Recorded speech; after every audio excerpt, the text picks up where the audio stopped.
Good morning, ladies and gentlemen. Welcome back to another episode here on African Confessions. The following story that you're going to be listening to, it was sent to us by one of our dear sisters. Strange things indeed they do happen in this world. And the message, it reads like this. Hello, my brother, how are you? Can you please post my story as anonymous? I am a South African woman, and this story, my husband, he knows about it.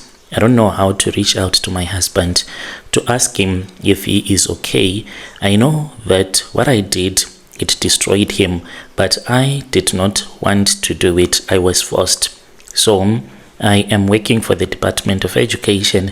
I do not want to say a lot, but the few things that I can tell you is that soon after university, I started working. It started when I was on my attachments, whilst I was in university. And then I was approached by this other woman who told me that there was one of our bosses, our supervisor, who had a keen interest in me.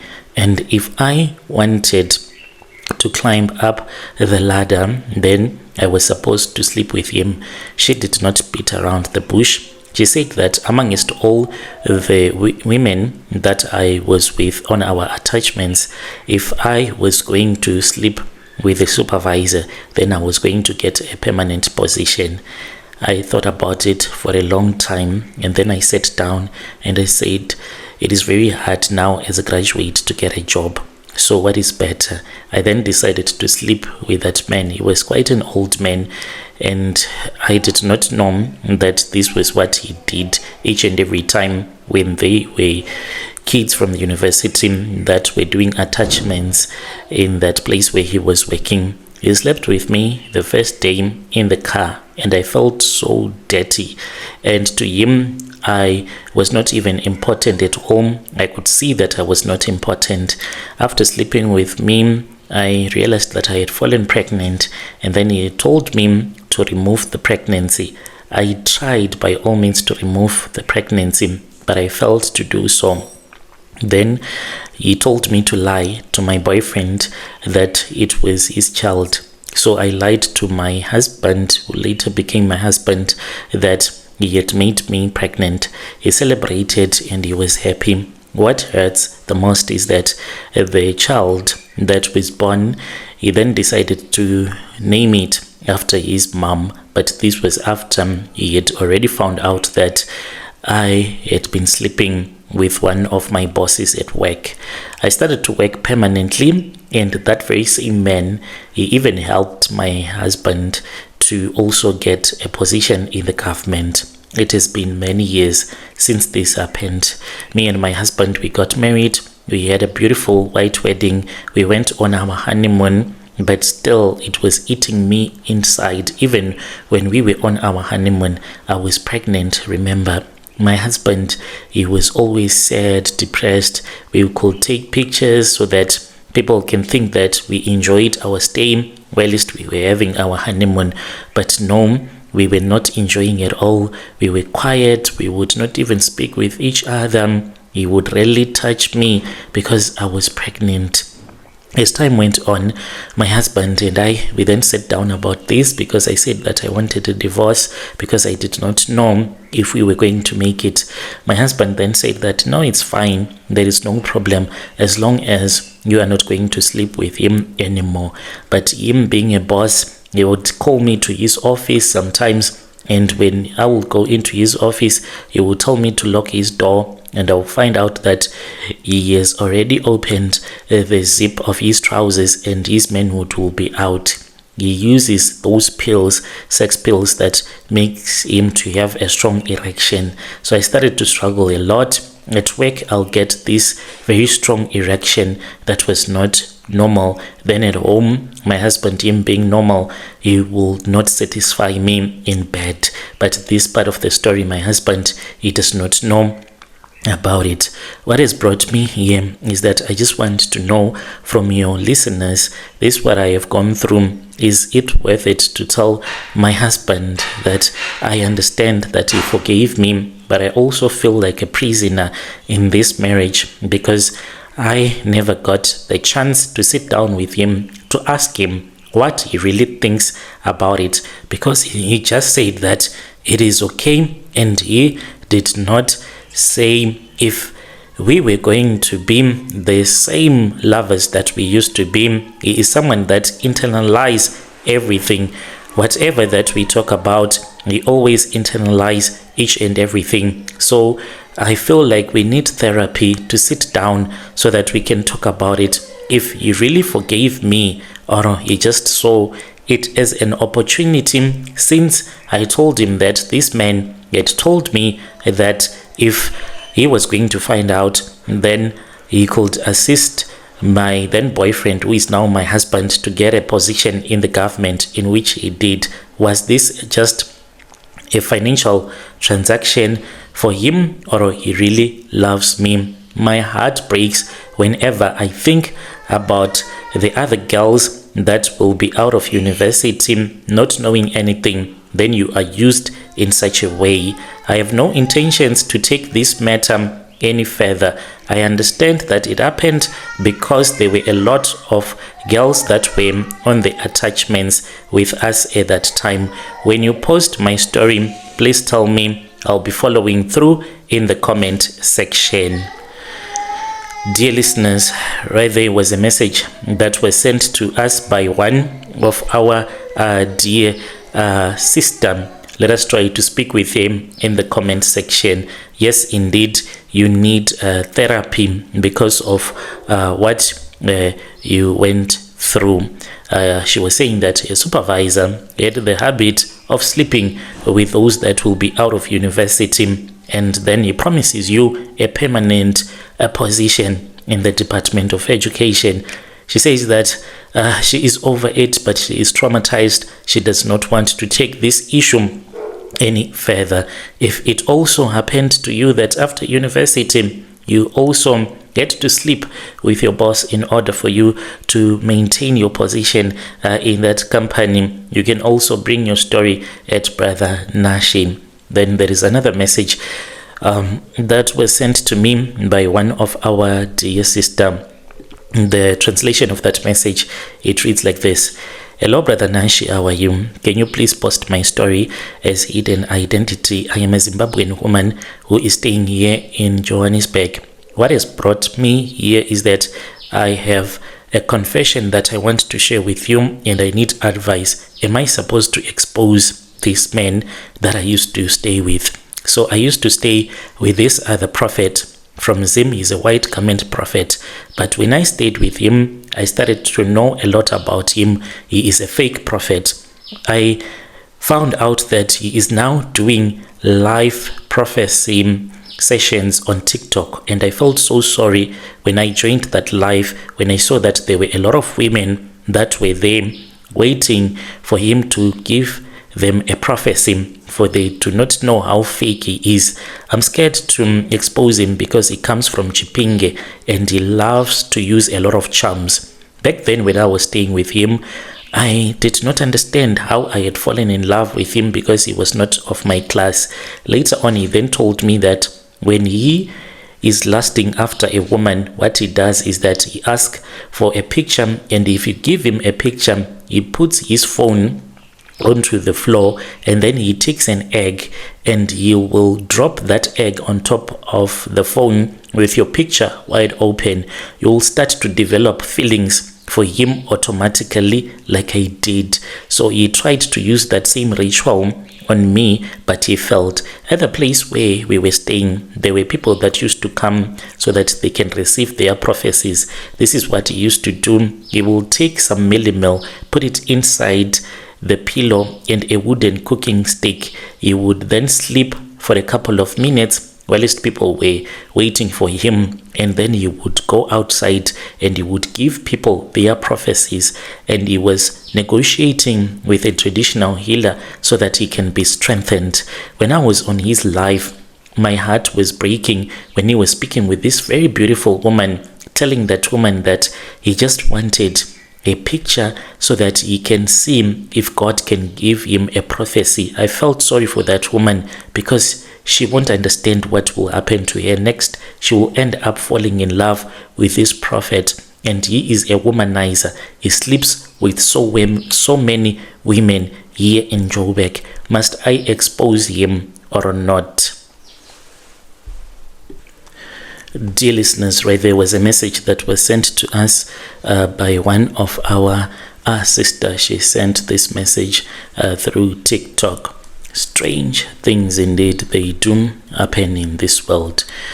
Then there is another message that I am going to be sharing with you. The message, it reads like this. Hello brother, how are you? Please post my story. I do not understand a lot about these rituals, but I am interested in doing money rituals. I am a South African woman. Me and my husband, we have been following your channel. Can you link us up with anyone that can help us in our business? We do sell tires as well as rims, but things have been so hard recently. Business is really down. After we entered into this other business arrangement with this other man who ended up running away, and he left us in a lot of debt. We are always depressed at all the times. I'm afraid of becoming like my mom, who was an alcoholic. I have been taking a lot of alcohol. Whenever I think about what happened last year, we need help. We just want to see if it is going to work. Dear listeners, right, there was a message that was sent to us by one of our new listener there on TikTok. Let us speak with her. She's saying that she is a colored woman. She and her husband, they are into the business of selling tires. Maybe you should bring your pictures so that we can market your business here. Maybe you can get some customers than for you to become a ritualist. But she is saying that she just wants to see if it really works, because they do not know what to do anymore, because they are into a lot of debt, because they entered into a wrong business arrangement. Then there is another message that I'm going to be sharing with you. It is coming from Facebook. The message, it reads like this. Hello, how are you? You'll call me Tandeka. This is my real profile. I am a South African woman. I was born in KwaMashu in Durban. I am now 42 years old, and I have a secret that I do have, and a lot of people, they just knew me as someone who was married to a man that was from Pakistan. So some people, they just think that fake marriages, it is just easy money. But do you know that when you enter into a fake marriage, because of the conditions, you can end up falling in love with that person, because sometimes you have to prove that you are together so that the visa won't be destroyed. So me and that man, we used to go on dates and we ended up falling in love. But first of all, I did not marry this man for love. I married him for money. I'll change the year and say that it was in the year 2007. My life was not going well. I was working as a cashier at an Indian supermarket. My boss was Pakistan.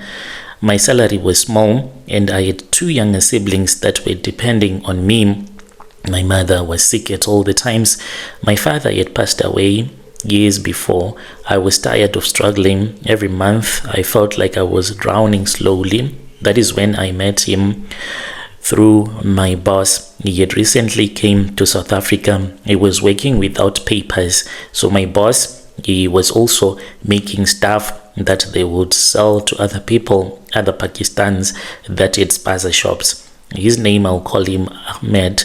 He was from Pakistan. He was older than me. He was nice. He was always quiet, and he always minded his business. So my boss then came to me, since they had raided one of his warehouse, and he was afraid that they were going to raid again, and some of his workers, because they were like long distance relatives, that is what they do. If you see a Pakistan working for another one, then it is either he's a nephew. That is how they do it. They bring their relatives. So he spoke with me, not only me, but with other women as well.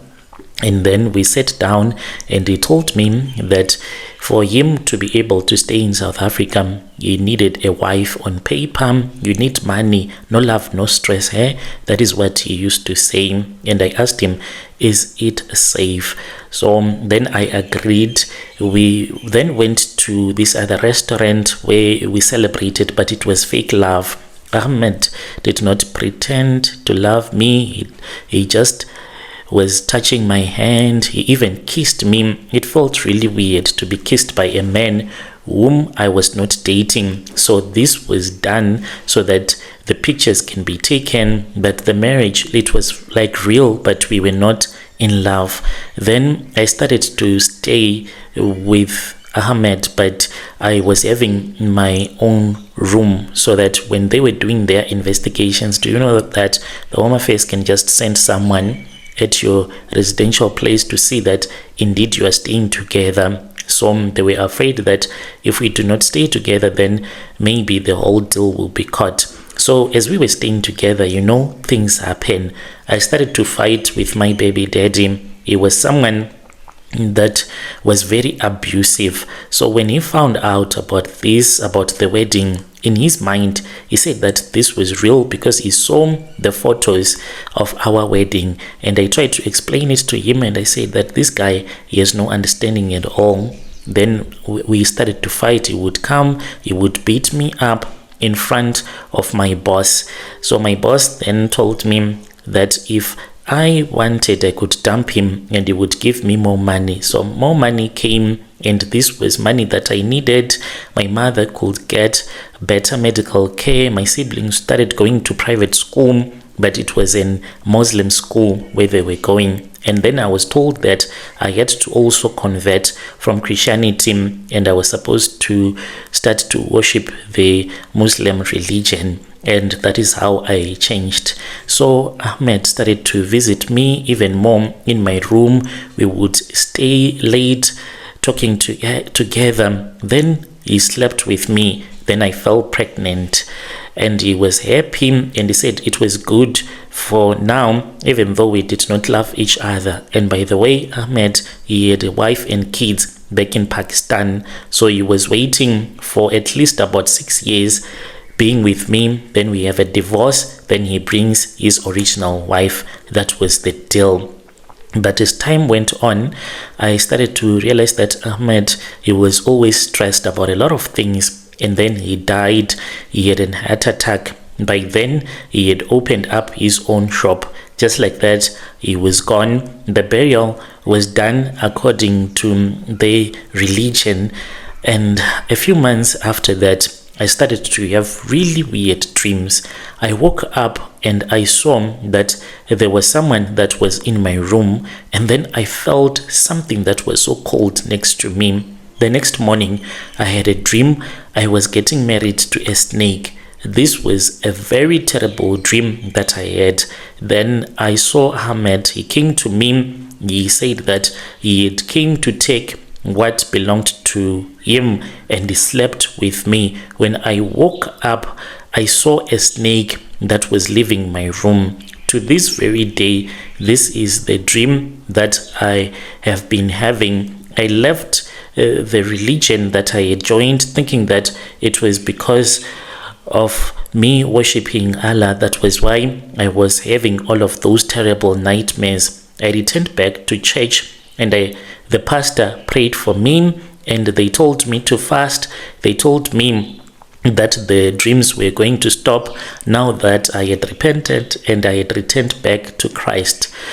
But the dreams did not stop. One night I felt it clearly. I saw the snake entering into my bedroom, and it slept with me. The challenge that I am facing right now, all of my relationships, they fell. Any man who can come close to me can leave suddenly. Even if you want to test Brother Nash, you can test it with me. You will lose interest in me within a day, even though I'm very beautiful. I once had another man whom I had met online. We went out for a date. We slept with each other, but he started screaming the moment that we started making love. He said that he saw a snake that was chasing him in a vision. He ran out of that lodge. He left me stranded because we had used his car. So I do not know if there is anyone who is spiritual who can assist me. I have money, but I do not have rest. My heart is full of pain whenever I look at my child. I am not promoting anyone to do fake marriages for money, because you do not know what will happen when that person that does not come from your tribe dies. The things that they can do at his grave, you do not even understand. Please, when you post my story, tell me. I'll be following in the comment section. All that I need is to be loved as for now. Dear listeners, right there was a message that was sent to me by one of our sister right there from Facebook. Let us talk about this in the comment section. Strange things indeed they do happen in this world. Yo.